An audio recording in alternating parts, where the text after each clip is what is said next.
Hello guys, this is Guardians of the Galaxy issue number 25. It's been 1 week late. Yeah, I didn't had this issue. It was tough to collect it, but at last I collected it, and this is super cool, and really I'm gonna review it right now. I just got a request or a question that when I'm gonna upload this one, so I thought that tomorrow I will upload, but today I thought why not today. So let's go work hard and let's make the review so that all of you guys will enjoy this one. So the let'spull.com review, I'm gonna read this review. This is by Bowie and Angus.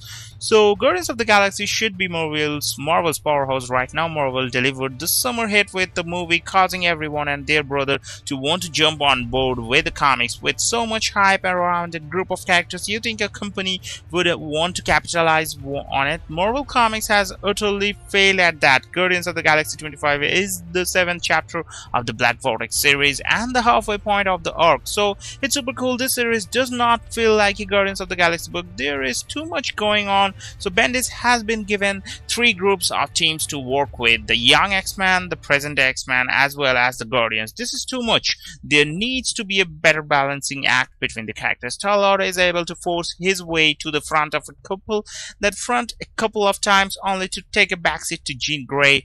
2 of the 3 Vortex characters make an appearance as well. The most utterly frustrating thing about this issue is Beast. He adds no relevance to the story, and after everything he has put Cyclops through, he completely contradicts himself. After spending 2 X-Men series trying to prove Cyclops wrong, he goes and does exactly what he was accusing Cyclops of doing. This book as a whole is becoming quite disheartening. Characters are being completely left out, such as Agent Venom are being thrown in quickly just to show they're still there, such as Groot. Nova also gets a couple of quality pages which he shines. These pages would have been better if he didn't have his own solo issue as an expert of the story. Bendis has added more members to the team, but they are hardly relevant in this issue or most issues of the series, such as Captain Marvel and Agent Venom. But overall, you can enjoy the book because artwork is really cool. So let's see what Jeff Lake from Unchained.com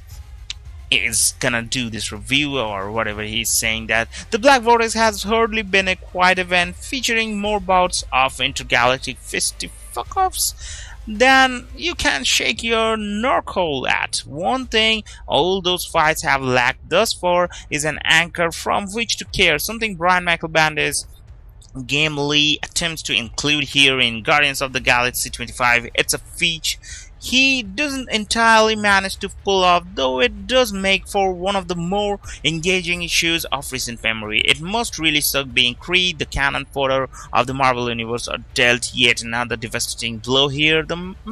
The machinations of Mr. Knife reaching their explosive conclusion, the death of Hala, is sure to send ripples in a number of different ways. But as of now, it's tough to see the reasoning behind it in regards to the current story. Yes, Jason is a bit of a nutter butter, but his attack is so senseless that his villainy fails way 2-point by number. Bendis also misses the mark in terms of the team's reaction to the massacre. The few moments of shock peppered with a ring of unnecessary humor. Said balance usually pays off. See Captain Marvel's excellent Spider-Man quip, but in this instance, it just feels off, but it happens. So inconsistency aside, issue 25 sure is pretty.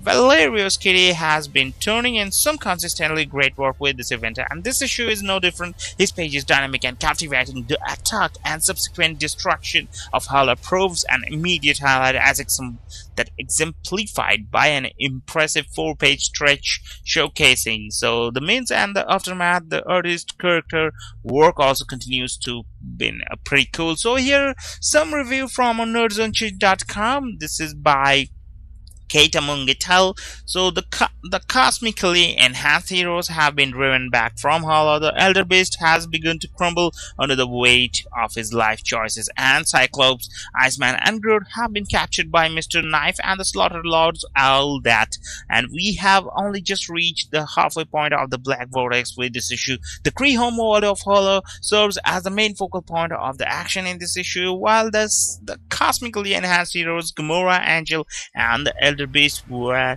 driven back by the Vortex-powered Ronan the Accuser in Guardians Team Up 3.